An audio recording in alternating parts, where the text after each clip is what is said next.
印度加入制裁俄罗斯，普京向东看的战略遭到重击，他们现在只能寄希望于中国。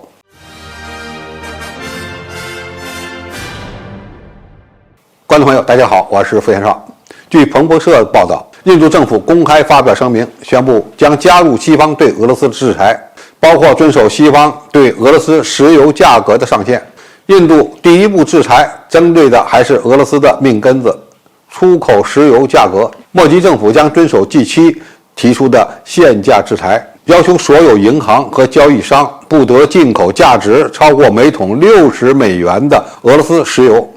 与此同时，印度还宣布要尽量避免使用人民币交易。在俄乌冲突爆发后，印度一直利用从俄罗斯进口的石油加工后再高价卖给欧洲国家发财。这次可以说是180度的大转弯。过去印度在俄乌冲突中可是一个中立国家，最多也就是在 G20 峰会上打嘴炮，要求俄罗斯撤军。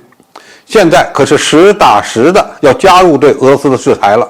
由于印度是全世界非西方国家之中 GDP 第2高的国家，这个信号可不简单。首先，它证明印度在俄乌冲突中开始选边站对西方。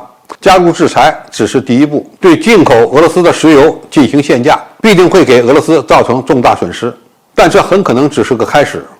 我们还需要关注几点：第一，印度可能会进一步降低对俄罗斯武器的依赖，否则就不会做出如此不计后果的事了。第二，印度会不会加入其他对俄罗斯的经济制裁呢？其态度可能会随着俄乌冲突的情况发展而变化。只要俄军的表现很差，那么印度很可能会继续落井下石。第三，印度可能会避免与中国走得更近，特别是不会配合推进人民币的国际化，这也是印度站对西方的一个重要标志。如果我们用一句话来概括的话，印度现在的态度代表的可是符合美国利益的立场，而不是中立的，更不是俄罗斯的立场。第二，它证明西方为了拉拢印度，给了俄罗斯给不了的一些筹码。印度原本是一个投机性很强的国家，为了加入对俄罗斯的能源制裁，西方应该给了它不小的好处。现在国际油价严重下降，俄罗斯能源出口也受到了重挫。那么除了能源以外，俄罗斯还能给印度什么东西呢？如果说对印度的军火出口是筹码的话，以后恐怕西方国家也会慢慢的让印度剔除对俄罗斯的依赖，最终受伤的还是俄罗斯。值得我们注意的是，印度拿到好处可不一定只与敌对俄罗斯有关，更有可能关系着中美竞争。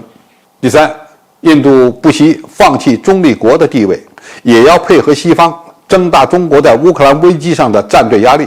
在中国力推和平解决乌克兰危机之时，印度的站对西方明显在加大俄罗斯的压力，同样也减少了中立国家的力量。这样的压力同样也会传递给中国。第四，普京过去的向东看，其实是想走中印平衡路线，避免过度依赖中国。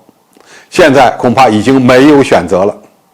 普京在俄乌冲突爆发之后，曾经表态要向东看，认为中国和印度都是发展速度很快的经济体。如果现在印度的屁股坐歪了，那么俄罗斯的选择就等于增加对中国的依赖了。这对于追求世界强国地位的俄罗斯而言，失去印度在外交上的支持绝对是一个灾难。总体而言，印度加入对俄罗斯的石油能源限价制裁，是俄罗斯在乌克兰危机爆发之后面临的一个重大外交危机。印度不是西方国家，而且是中立国家的代表。这个转变证明俄印友谊正在遭到背叛，也证明俄罗斯将陷入更大的孤立。